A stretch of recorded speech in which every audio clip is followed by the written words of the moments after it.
world that I think a lot of people who live in Africa who are starving right now as we speak don't have the luxury of sitting in nice leather chairs and talking about these like philosophical. Hey guys, welcome back to the channel. Today I've stumbled across this video and honestly I need you to see what happens here because it's wild. This is a debate between William Lane Craig, who's a Christian philosopher and apologist, and Michael Patton, who's a cognitive scientist and atheist. And they're going head to head on the question, does God exist? Now what starts as a pretty standard philosophical debate takes an absolutely shocking turn when Michael starts making some really troubling assumptions about why people in Africa believe in Christianity. And the moderator has to step in and call out what's happening. So make sure you watch until the end because you need to see how this unfolds. And please comment down below where you're watching from. I really love to see people from all over the world connecting in here. Alright now, let's get into the video. Does God exist? Probably not. Why? How? Well, in my experience, I've never heard or seen of a single argument that would demonstrate necessarily that God exists, right? I think there's a lot of speculation about sort of supernatural causes to the universe, that type of thing.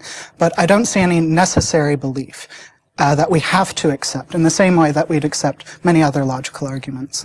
What about what you heard for the first 7 minutes there? Well, actually, I think there should be a distinction between one of the 5 arguments that you gave.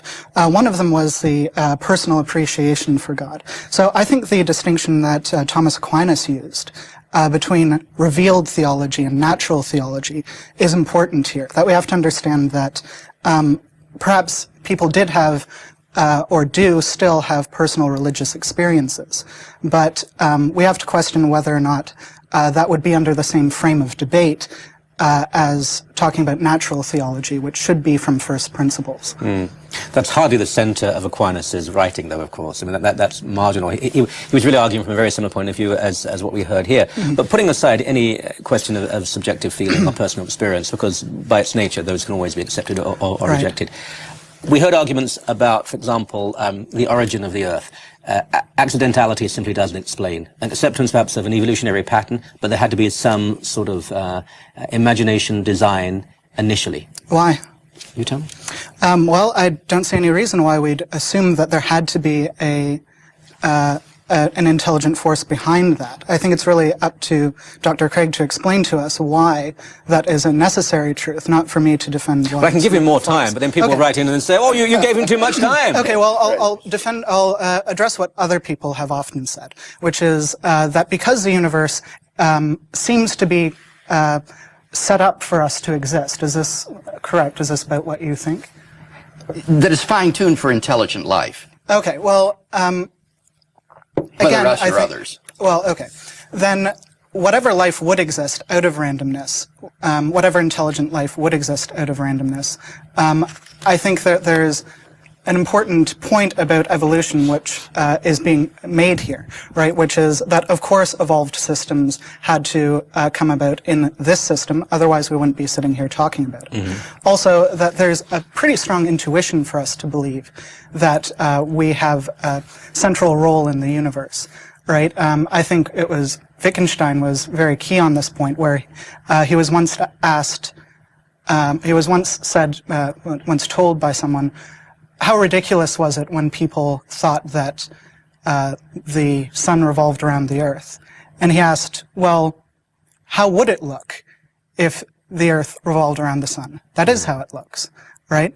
So I think the same questions is very pertinent here. How would it look if it were random, right? It seems to me that it would look very much like the Earth we inhabit and the universe that we see today. Interesting you quote Wittgenstein, actually. I would have thought he'd probably have a little bit more sympathy with the side than yours. For well, he was definitely a Catholic. Well, he was Jewish, actually, but he moved through to Catholicism. Yeah. I'm trying to give you as much opportunity as possible. I'm not hearing... I heard a concrete argument here, and I want to give you the opportunity to respond in some form. Let me be more broad in the question. Give me the brief thesis as to why we should not believe in God. Well, why we shouldn't believe in God really depends on what you mean by belief. Whether or not we should accept the arguments really has to do with whether they correspond with the facts. Well, there can of the be no universe. absolute certainty that there isn't or there is. I mean, obviously, you're an intelligent man. You would never say atheist. I mean, atheism is rationally impossible. You can strongly doubt. You can strongly believe. If there was absolute proof, then God wouldn't be loving. He wouldn't give us freedom. There has to be that room and not to believe. You have to want to find him. Right. But so, why, speaking to viewers out there, hundreds of thousands of people watching, why would you say to them, God is irrelevant? Don't bother. Well, I would say that it's more important actually for them to examine the reasons why they would believe in God, right? I'd actually think that that's really the first step, is to appreciate the role of skepticism and the role of taking arguments seriously and investigating them to the best of their abilities. I think that would likely lead to atheism. I don't think that it's necessary for people to have arguments for being atheists, rather that they should come to the conclusion that makes the most sense to them. Why?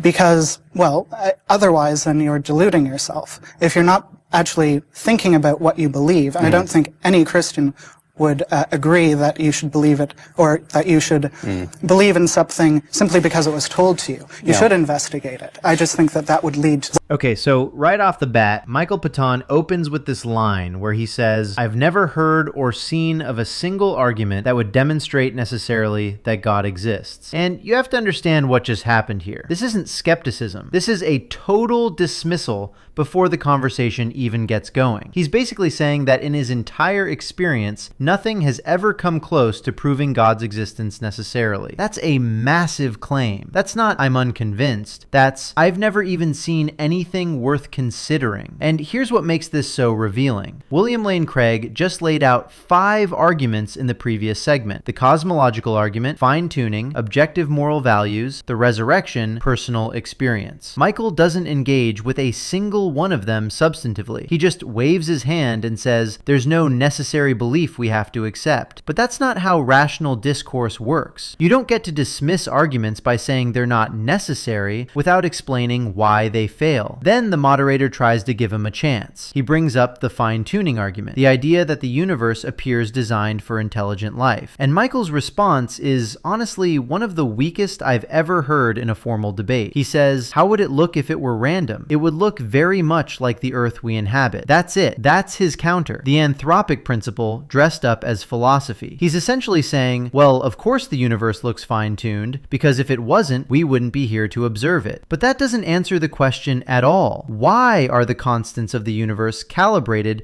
to the precise degree necessary for life to exist? Saying we wouldn't be here otherwise is like someone winning the lottery, and when asked to explain it, they say, well, if I didn't win, I wouldn't be standing here. That's not an explanation. That's avoiding the question entirely. And notice how he name drops Wittgenstein to make it sound intellectual. He brings up this analogy about how people used to think the sun revolved around the earth, and Wittgenstein asked, how would it look if the earth revolved around the sun? But here's the problem with that comparison. We can observe planetary motion. We can test heliocentrism versus geocentrism. Michael is trying to apply that same logic to the fundamental constants of physics and the origin of the universe, where we don't have multiple universes to compare. It's a false equivalence that sounds smart, but crumbles under scrutiny. The moderator picks up on this. He says, I'm not hearing a concrete argument here, and he's absolutely right. Michael has spent several minutes dancing around the question without providing a single substantive reason why the fine-tuning argument fails. He's given philosophical word salad, but nothing with actual explanatory power. This is what happens when someone comes into a debate convinced they're right, but hasn't actually done the hard work of engaging with the strongest versions of the opposing arguments. You end up with dismissals instead of rebuttals. Of course, we seem to be going around in circles here. But the reason we're having the debate is, does God exist?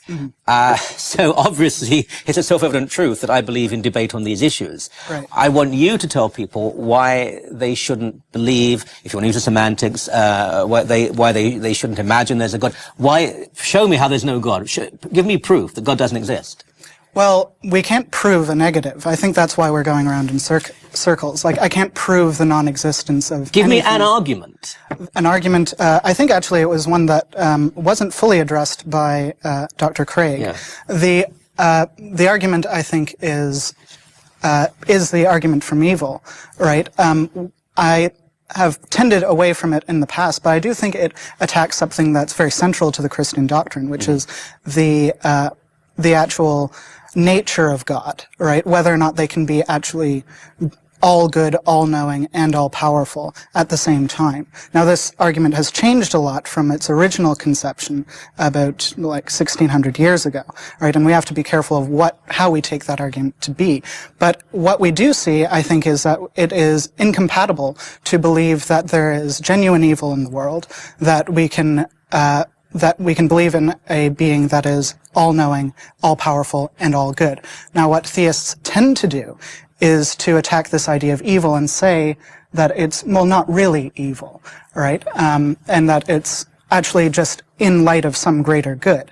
Now, I think that that's actually a very problematic position to take, because what you're doing actually is you're not giving an objective morality, right? What you're doing actually is to be basically an apologist for whatever God happens to do, right? Yeah, I have to say, the only people I have heard who say there is genuine evil are, as you say, theists. Because, for example, there's no evil in the animal kingdom.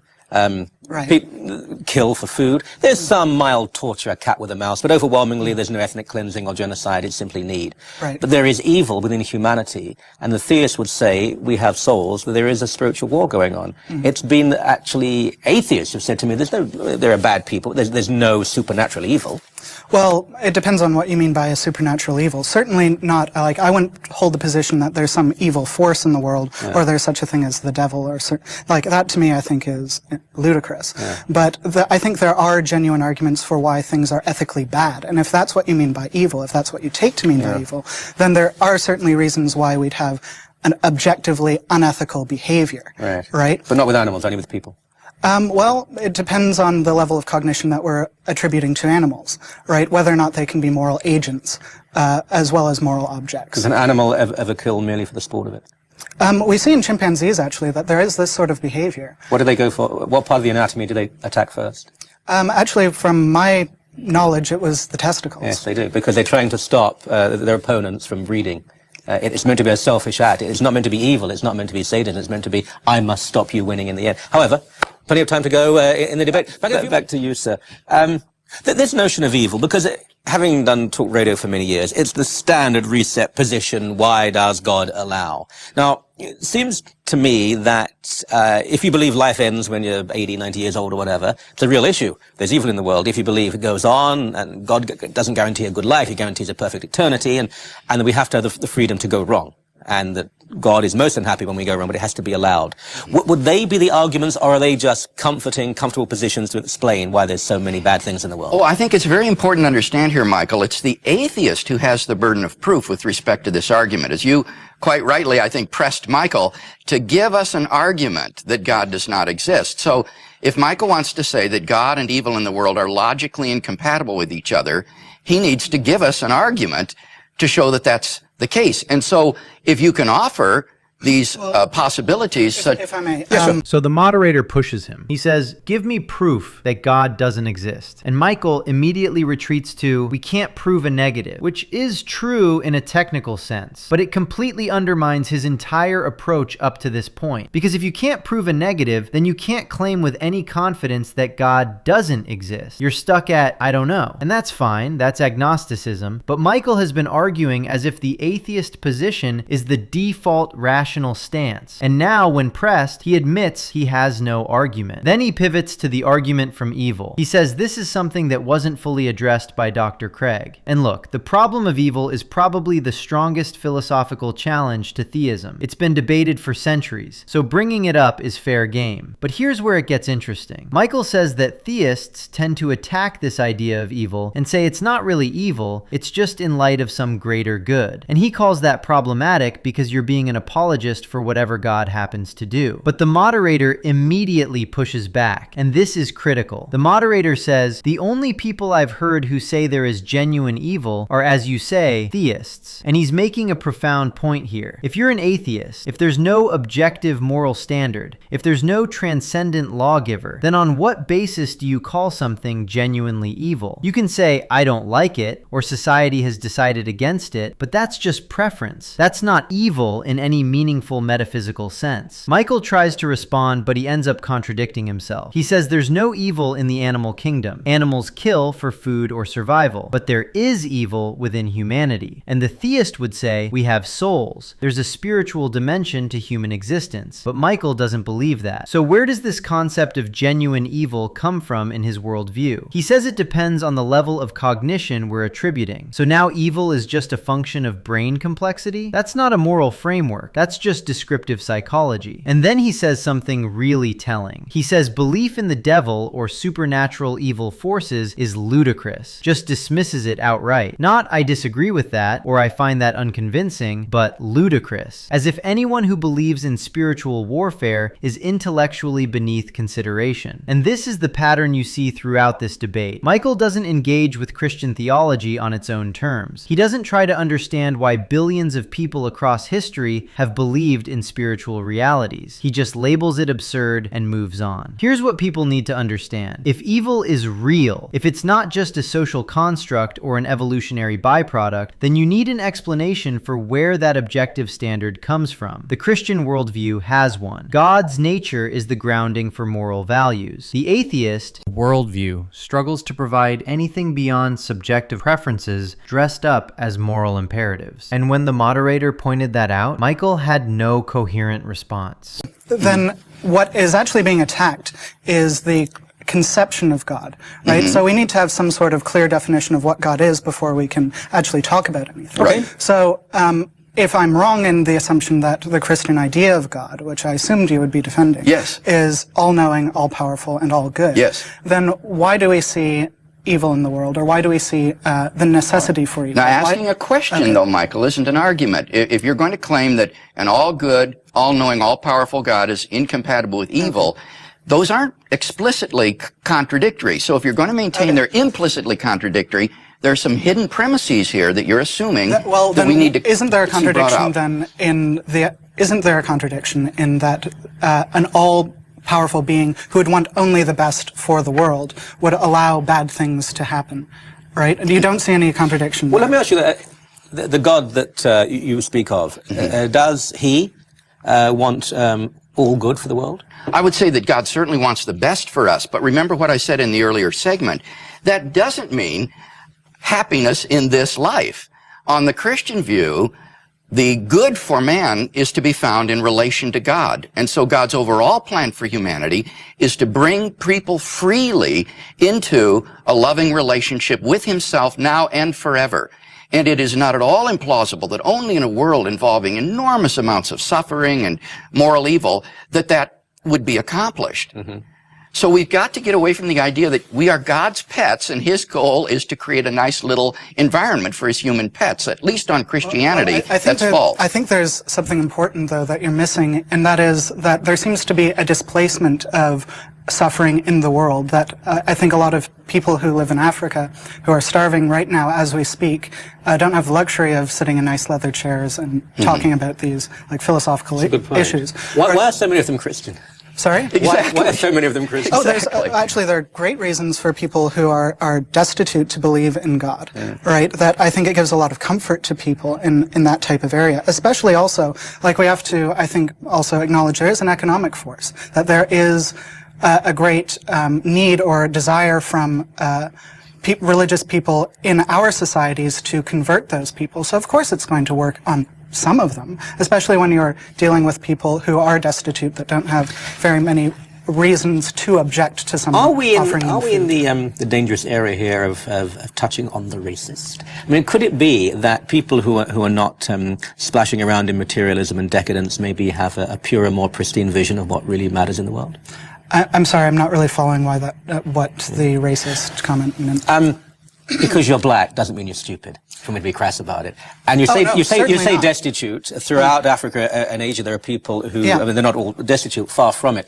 They would argue, and I've heard some of the most brilliant people in the world, who are African bishops, for example, they would argue this isn't true at all. But we can actually see clearly through the window. You're too busy cleaning away how much money, how many cars, how many homes. What you've seemed to implied at the very least is, well, if you're really poor and really needy, then you'll believe. In other words, it may be the materialism, consumerism, and wealth of the West that is actually the spiritual impediment to knowing God and his life. Last minute to you. Go ahead. Well, let me address that, because I certainly didn't mean it to come off as racist. It's not because they're black, right? It's because they're desperate, right? So if someone has no ability, no education to properly think out these problems, then I think it's unlikely that they'll be able to withstand constantly being told something, right? I think that's true of anyone, even in our society. So I certainly don't think it's racist. All right, so we need to talk about what just happened here, because this is where the entire debate takes a turn. William Lane Craig is explaining theodicy, the Christian understanding of why God permits suffering. He makes the point that God's goal isn't to create a comfortable life for us like we're his pets.